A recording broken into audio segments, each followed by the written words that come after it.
Gak banyak loh orang yang bisa cerita, aku tuh dipoligami gitu. Ini kan sebuah keberanian ya untuk bisa menyuarakan ini. Yang sulit nih kalau misalnya ini kalau ada konsultasi keluarga, konsultasi couple gitu. Emang karena tidak mengalami, jadi mesti bertanya justru sama Zeda. Gimana itu cara mengatur hati, pasti ada cemburunya, ada marahnya gitu, ada bayang-bayang gimana gitu. Itu gimana itu? Apa yang dinamika psikologi kamu kayak gimana? Subhanallah, saya itu sebenarnya orang yang anti dipoligami.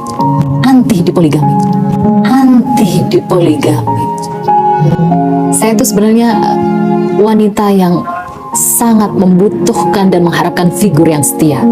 Tapi kenapa Allah menakdirkan saya menjadi wanita yang justru harus berbagi? Itu tentu bukan suatu kebetulan. Itu adalah kehendak Allah, dan saya mencoba untuk mengambil hikmahnya. Tidak mudah untuk berbagi, apalagi mohon izin berbagi ranjang dengan istri yang lain, berbagi waktu, berbagi banyak hal dengan istri yang lain. Saya sendiri tidak percaya saya bisa melewati ini. Beberapa tahun saya dipoligami, tapi kembali, kalau kita berpoligaminya karena untuk mengharap ridha Allah, itu akan jauh lebih ringan. Tapi kalau kita berpoligaminya untuk manusia, itu akan berat.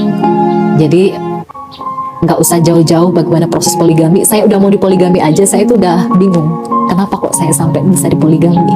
Saya kok bisa menerima dipoligami? Itu keajaiban dari Allah. Seolah-olah dalam mindset saya, suami saya itu bukan milik saya. Suami saya itu punya Allah yang sewaktu-waktu bisa diambil oleh Allah. Jadi kalau sekarang Allah beri suami saya dalam keadaan seperti ini, dia sudah memang bukan punya saya. Ini punyaannya Allah, memang bukan punya saya. Ini punyaannya Allah. Berdarah-darah saya menjalani poligami ini. Tapi tetap berusaha untuk bertahan. Yaitu tadi intinya, Miss, satu, bagaimana caranya dipoligami agar tidak sakit? Dipoligami ikhlas karena Allah.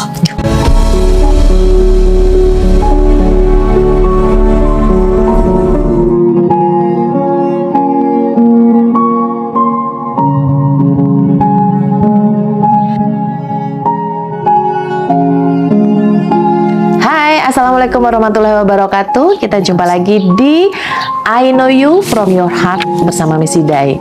Teman-teman, pernah nggak sih teman-teman ngerasa mesti berbagi gitu? Mungkin kalau berbagi permen enak ya, tapi gimana kalau berbagi cinta?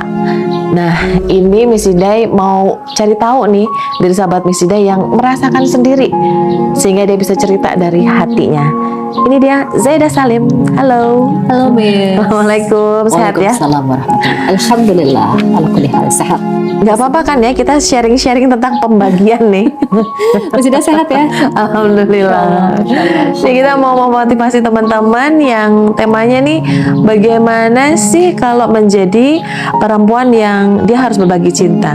Kan ada ya dari kisah teladan tuh Siti Aisyah yang dikisahkan dia pernah cemburu itu kepada Bunda Khadijah, meskipun sudah tidak ada, tapi kecemburuannya itu tetap jadi sebuah cerita yang dikisahkan. Betul. Gimana nih Zeda dalam posisinya sekarang? Kisahnya gimana? Apa yang kamu alami selama ini? Ya, Masya Allah. Bismillahirrahmanirrahim. Sahabatku yang dirahmati Allah dan juga Miss Hidai, memang kisah Bunda Aisyah, istri Rasulullah SAW ini bisa menjadi figur tauladan untuk kita ya. Dan alhamdulillah ala kulli hal, saya diberikan Allah ujian sedikit merasakan bagaimana rasanya menjadi Bunda Aisyah yang dipoligami, dan saya juga merasakan itu dipoligami. Dan sebelum membahas masalah poligami, terlepas dari itu, saya seperti bercermin ya kalau melihat Bunda Aisyah ini karakternya hampir 11-12 ya sama saya tuh, sama manjanya, ceria, kritis, suka bertanya tentang banyak hal, rasa ingin tahunya tinggi. Kebetulan background saya juga seorang jurnalis, tukang nanya-nanya ya. Tukang nanya-nanya gitu kan, rasa ingin tahunya tinggi. Memang saya belajar dari Bunda Aisyah bahwa saya itu suka bertanya kritis, terutama dalam masalah hal yang berkaitan dengan agama. Itu saya belajar, dan juga selain itu dari sikap kedermawanannya bersedekah di saat sulit. Ibunda Aisyah juga dikenal seperti yang Miss Hidayah bilang tadi, wanita yang pada umumnya memiliki sifat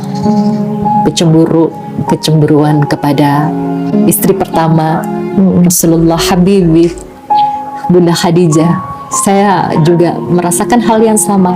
Saya memiliki rasa kecemburuan yang besar kepada istri pertama suami saya, Habibi. Masya Allah, hampir sama dengan Bunda Aisyah, tapi tentunya saya tidak bisa disamakan dengan Bunda Aisyah. Bunda Aisyah, Masya Allah, wanita mulia. Saya hanya wanita yang fakir ilmu, hina, banyak dosa, dan terus bertobat kepada Allah. Ibunda Aisyah juga dikenal memiliki kepribadian, keberanian, nyalinya tinggi ya. Saya pun juga belajar dari beliau agar bernyali tinggi. Cuma ada dua sisi mata uang, nyali yang salah dan nyali yang benar. Kalau nyali yang salah, bernyali tinggi yang salah adalah saya sempat berkali-kali mencoba untuk mengakhiri hidup. Jangan ditiru ya teman-teman, subhanallah, dengan menyayat nadi. Itu kan butuh nyali tinggi itu yang nyali tinggi yang salah ya. Maksudnya nyali tinggi bukan itu. Maksudnya nyali tinggi yang baik adalah dengan berdakwah, berhijrah, menyuarakan kebenaran, mengajak banyak orang untuk lebih mendekat lagi kepada Allah. Dan seperti halnya Rasulullah SAW berhijrah dari Mekah ke Madinah, saya juga berhijrah dari Surabaya ke Jakarta seorang diri di malam hari, melewati hutan belantara malam berdua saja dengan anak saya. Itu salah satu yang saya contoh dari Bunda Aisyah, keberanian, bernyali tinggi, 14 jam nyetir sendiri di malam hari dengan anak kecil, Masya Allah, subhanallah. Tapi intinya keberanian dalam menyuarakan kebenaran untuk menegakkan hukum-hukum Allah dalam berdakwah, itu yang paling penting, Miss. Gak banyak loh orang yang bisa cerita, aku tuh dipoligami gitu. Ini kan sebuah keberanian ya untuk bisa menyuarakan ini. Yang sulit nih kalau misalnya ini, kalau ada konsultasi keluarga, konsultasi couple gitu, emang karena tidak mengalami, jadi mesti bertanya justru sama Zeda, gimana itu cara mengatur hati ketika saat pasti ada cemburunya, ada marahnya gitu, ada bayang-bayang gimana gitu. Itu gimana itu? Apa yang dinamika psikologi kamu kayak gimana? Subhanallah, saya itu sebenarnya orang yang anti dipoligami.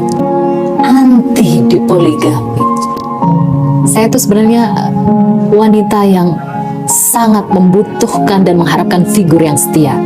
Tapi kenapa Allah menakdirkan saya menjadi wanita yang justru harus berbagi? Itu tentu bukan suatu kebetulan. Itu adalah kehendak Allah, dan saya mencoba untuk mengambil hikmahnya. Tidak mudah untuk berbagi, apalagi mohon izin berbagi ranjang dengan istri yang lain, berbagi waktu, berbagi banyak hal dengan istri yang lain. Saya sendiri tidak percaya saya bisa melewati ini. Beberapa tahun saya dipoligami, tapi kembali, kalau kita berpoligaminya karena untuk mengharap ridha Allah, itu akan jauh lebih ringan. Tapi kalau kita berpoligaminya untuk manusia, itu akan berat. Jadi nggak usah jauh-jauh bagaimana proses poligami. Saya udah mau dipoligami aja, saya itu udah bingung. Kenapa kok saya sampai bisa dipoligami? Saya kok bisa menerima dipoligami? Itu keajaiban dari Allah. Seolah-olah dalam mindset saya, suami saya itu bukan milik saya. Suami saya itu punya Allah yang sewaktu-waktu bisa diambil oleh Allah. Jadi kalau sekarang Allah beri suami saya dalam keadaan seperti ini, ya sudah, memang bukan punya saya. Ini punyaannya Allah. Jadi terserah Allah mau dibikin apa. Yang penting tugas saya apa? Tugas saya adalah berdoa. Saya selalu berdoa, ya Allah, beri aku suami yang baik, beri aku suami yang setia. Entah bagaimana Allah nanti akan merubah menjadi setia, itu rahasianya Allah. Tidak ada manusia di dunia ini, terutama wanita, yang mau diduakan cintanya. Apalagi wanita yang mau dibagi cintanya, berbagi ranjang terutama, tidak ada satupun wanita. kecuali wanita-wanita yang memang memiliki kesabaran. Dan itu tidak mudah. Berdarah-darah saya menjalani poligami ini. Berdarah-darah saya menjalani poligami ini. Tapi tetap berusaha untuk bertahan. Yaitu tadi intinya Miss, satu, bagaimana caranya di poligami agar tidak sakit. Di poligami ikhlas karena Allah. Ikhlas karena Allah. Ya. Tapi pasti nggak gampang kan ya Zeda ya. Kalau ini kita lihat sehari-harinya deh. Misalnya nih kesel nih karena tidak didatangi misalnya. Terus kemudian pada saat datang gimana dong harus bersikap? Mau meluapkan marahnya atau mau menyambut suami dengan sebagaimana istri-istri Rasulullah gitu. Gimana? Iya. Saya tidak berani mengatakan bahwa di poligami itu enak. Di poligami itu menyenangkan, tidak. Pahit ya. Yang namanya mendapatkan surga itu banyak yang harus dikorbankan, seperti kata Miss Hidayah tadi. Bagaimana pada saat kita meluapkan amarah? Semua manusia ini punya perasaan. Kita bukan robot, kita bukan mesin. Saya tidak mengatakan saya tidak pernah marah.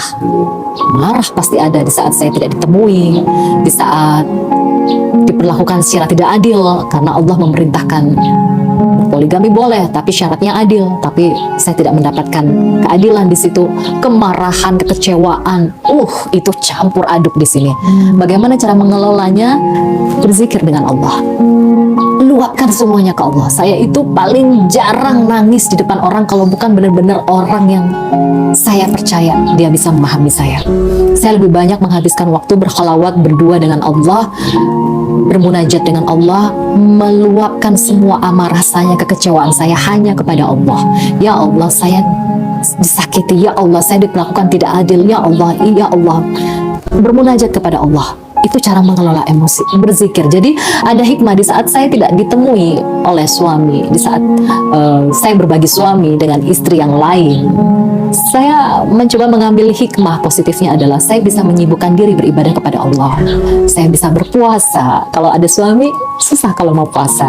Tapi dengan tidak ditemui suami secara berhari-hari, berminggu-minggu, atau bahkan berbulan-bulan, saya bisa fokus berpuasa, membaca ayat suci Al-Quran, berzikir, lebih dari di atas standar ya, sholat wajib, sholat sunnah, membaca ayat suci Al-Quran, mengurus anak.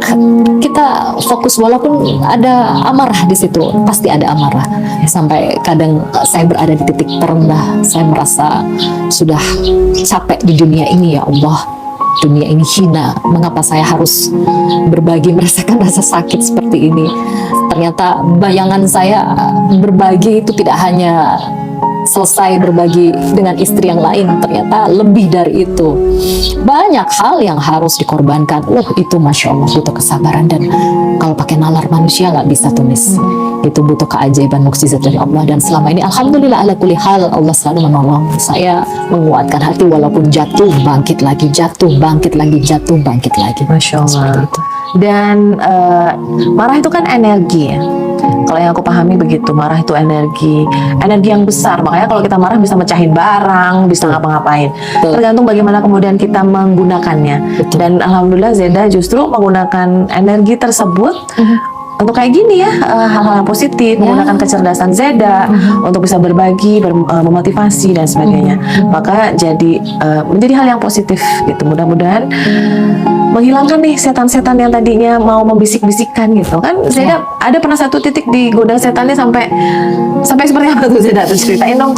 Iya, karena gimana ya, merasakan ujian walaupun sedikit ya, menjadi Maryam, merasakan ujian sedikit menjadi Khadijah, menjadi Siti Aisyah, menjadi Asia istri Fir'aun. Bisa dibayangkan itu terseok-seoknya gimana, berdarah-darahnya seperti apa.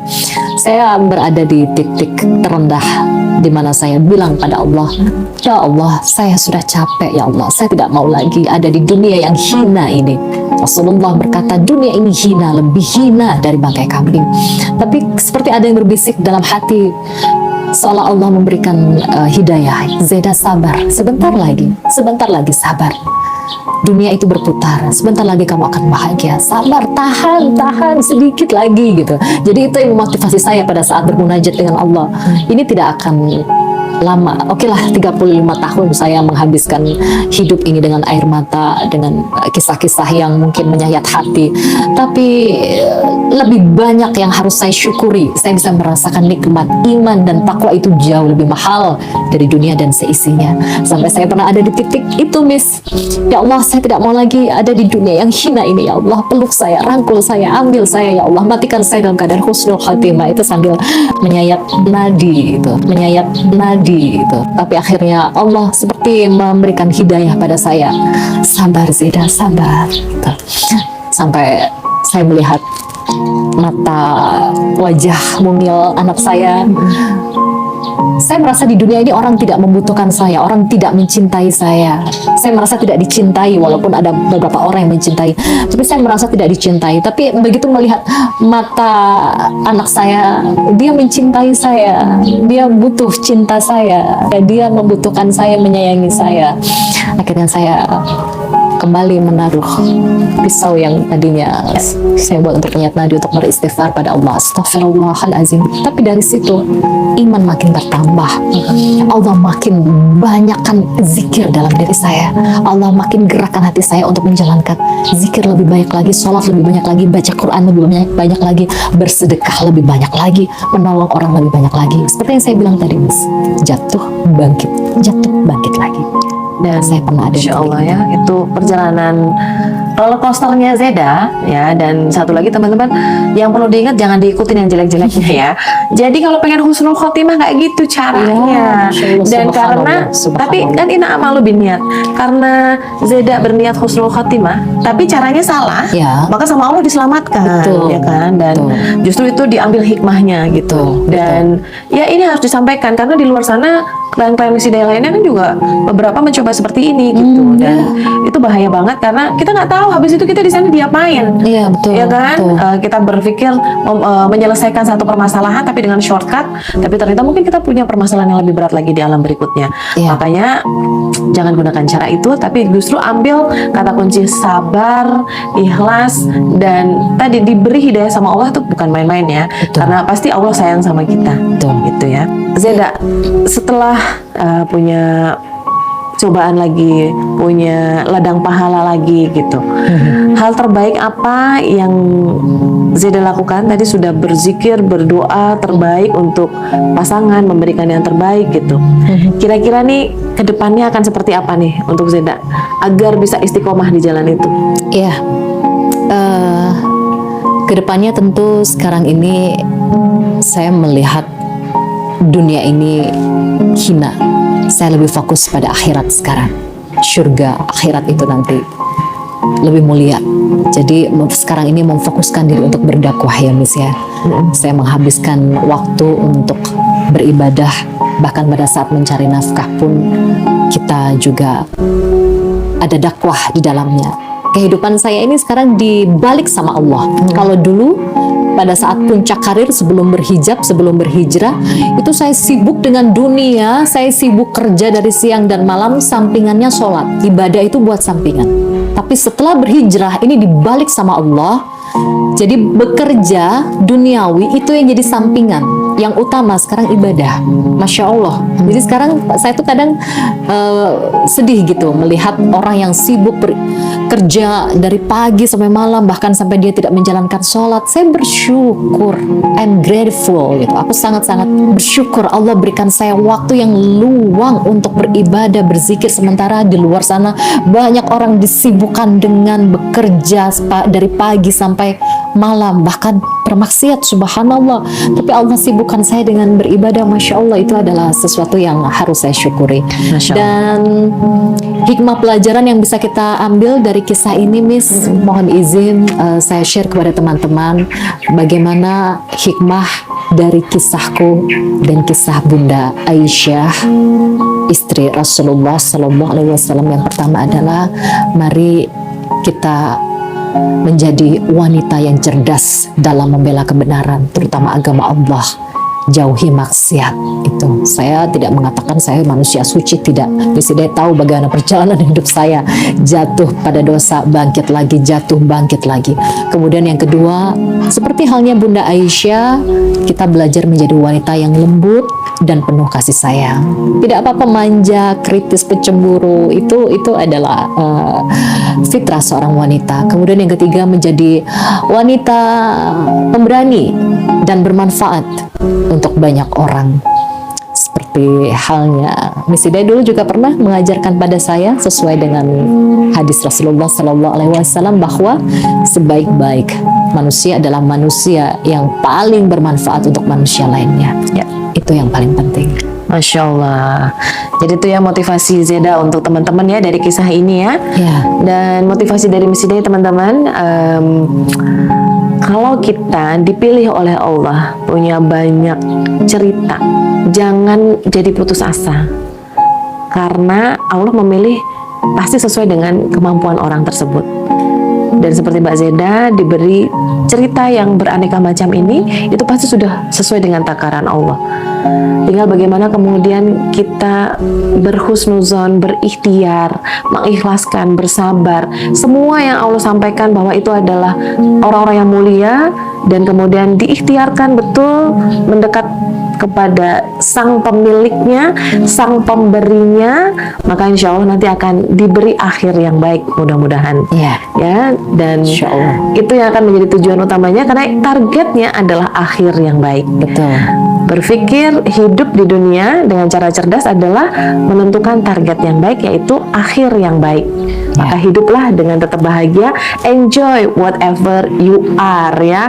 Jadi apapun masalahnya kita nikmati, ikhlas di situ dan berikan yang terbaik. Iya.